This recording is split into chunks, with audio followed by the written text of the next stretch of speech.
In this video, I'm going to teach you 80% of the basics of videography in just 10 minutes. This is episode 2 of my Beginner's Guide series, which is a new series teaching creative skills for the new content creator.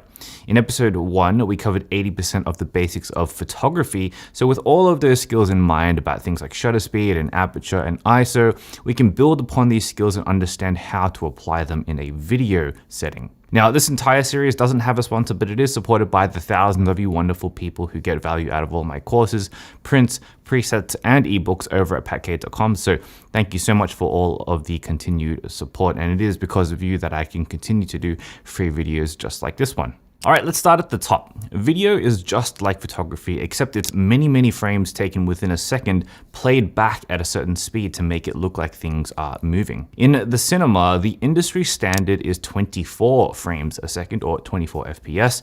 Technically, it's actually 23.976 FPS, and that's the setting that I recommend that you use in your editing software, but let's just call it 24 FPS for short. This means that every single second, there are 24 images that are being shown to your eyes, and our eyes interpret all of those rapidly moving images as smooth video. There are many different kinds of FPS that we can use, but the most important thing to understand here is that there is a playback frame rate, like the 24 FPS that they use in the cinema, and then there is the frame rate that we capture the footage at. Our cameras nowadays can capture video at frame rates like 24 FPS, of course, but also at 60 FPS or 120 FPS, lots and lots of frames in a single second. We can then play back these 60 or 120 frames per second at the normal 24 FPS playback speed, and we will have what's called slow motion. In the case of 60 FPS, because the capture was done at 60 frames per second, but our playback is at 24 frames per second, when we spread it out on the timeline, it would take 2.5 seconds to play back 1 second of that 60 FPS footage. That means on a 24p timeline, 60 FPS is 2.5 times slow motion. In the case of 120 FPS on a 24p timeline, that's 5 times slow motion because 120 divided by 24 is 5. But what if instead we decided to have our timeline play back at 60 FPS? Well, if we recorded our footage at 60 FPS as well, then we would have a very neat 1-to-1 ratio, and 1 second of our 60 FPS footage on a 60p timeline would play back in 1 second. Typically, I would encourage sticking to 24p timelines when you're first starting to edit video, as this is the cinematic standard and it's the best place to start learning for now. Now, shutter speed works very similarly in concept to photography in that the longer your shutter is open for, the more light is able to hit the sensor. However, in video, shutter speed is actually mostly responsible for motion blur, and it has a relationship to your frame rate. Unlike in photography, in video, there is a cinematic standard here as well, and it is called the 180-degree shutter rule. This rule makes the motion blur in your image look the most realistic to the human eye. To perform the 180-degree shutter rule, it's pretty simple. Just adjust your shutter speed to be double of your capture frame rate. So if you're capturing at 24 FPS, then you would want to use a shutter speed at 1/48 of a second. But most normal cameras don't do this specific shutter speed, so 1/50 is close enough. Now, the 180-degree shutter rule looks natural, but what does that actually look like? Well, if you were to slow down the shutter to, say, 1/25 of a second, your motion blur would increase and it wouldn't look as natural.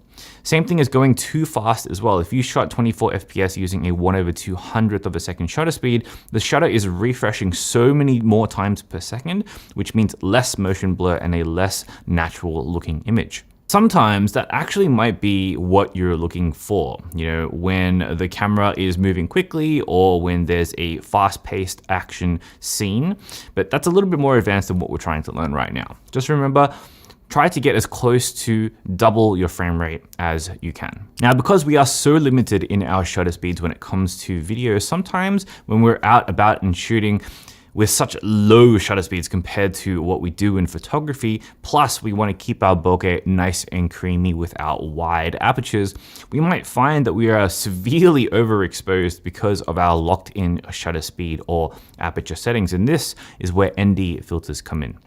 ND filters are dark pieces of glass you put over the front of your lens, darkening your exposure. They're like sunglasses for your camera, and you may have used them before for photography for things like long exposures. It's the same kind of idea. If we have parameters that are locked in from a creative standpoint, like our shutter speed or our aperture, and we're already as low as we can go with our ISO, and there's lots of ambient light around, then we need some other way to reduce our exposure. But since we've run out of ways to do it in camera, we then need to use an external piece of gear. Using ND filters keeps our exposures nice and even so that we can still have creative freedom over our motion blur and our depth of field. Now, a huge part of the video experience that is different to photography is that video has audio. And remember this well. People will put up with shaky video, but they won't forgive you for crappy audio. You may be capturing footage of someone talking and the footage might be shaky and overexposed and look like crap, but if the audio is crisp and clear, then it might still be savable. The inverse of that may not be as true. Now, with audio, there are many different types of ways to capture it. A very common one is a shotgun mic, which is a mic that captures whatever is in front of it in a very narrow directional pattern. And you see these very commonly on the tops of cameras for people who vlog and such, but also in movies where, those people hold those gigantically long poles over the talent. Those things are shotgun mics as well. There are other types of mics like lavalier mics, which are great for on-body or very close range voices while remaining hidden as well, or dynamic mics that are great for rejecting ambient noise around, or condenser mics, which are great for recording voices, and so on. Different kinds of mics have different uses and pickup patterns, and audio in general is just a whole other world and really deserves its own video, so definitely don't ignore it. It's very important.